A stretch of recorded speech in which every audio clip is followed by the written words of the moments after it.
Phoenix, and we're going to read another article. This is from the website www.bigissuenorth.com.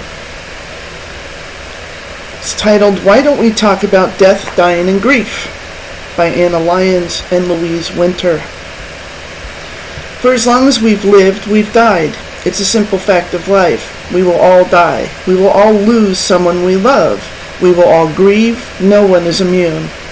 It's something we all live with, and yet we still find death, dying, and grief so difficult to talk about. Historically, we were much better at talking about it. The Victorians, for example, may have been reluctant to discuss sex, but death was part of daily life.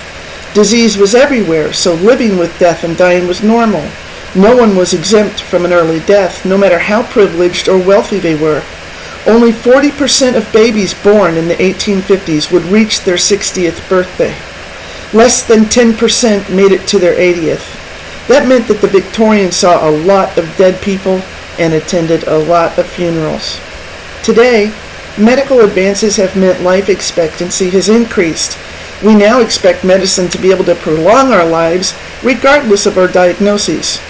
We may well be in our 20s, 30s, or 40s without ever having to confront the reality of our mortality, see a dead person, or attend a funeral.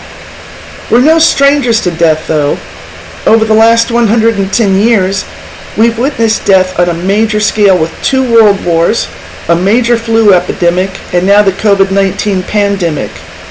Yet we've never been taught how to openly discuss and process the difficulty and complexity of emotions that death, dying, and grieving brings. We've been encouraged to deal with the trauma of death by embracing the stiff upper lip, keeping calm, and carrying on. But today, we are reclaiming our emotions and getting so much better at processing how we feel. If we talk openly and honestly about how we feel, about how something is impacting us, about how grief is manifesting, we can begin to understand that whatever we're feeling is normal and to pick up the pieces and find a way through. By opening up and talking, we can share our experiences. We can dispel the damaging myths that grief is something to get over and that it has 5 neat stages. We can embrace grief in the knowledge that it's something we can learn to live with and not feel we failed because we haven't, quote, got over, unquote, the death of someone intrinsic to our lives. There are no stages of grief. Grief is unique. Everyone will experience it differently, and no one will ever get over the loss of someone they love, but they can learn to live with their absence, and their life can grow around their grief. Avoiding talking about death won't prevent it from happening. Avoiding talking about it will only perpetuate our fears and the misnomers surrounding it. Talking in euphemisms about the one universal event that will happen to each and every one of us will only result in misperception and confusion. By changing the dialogue, opening up, and allowing ourselves to talk about death, dying, and grief, we can begin to transform the way we approach not only these fundamental subjects, but the rest of our lives too.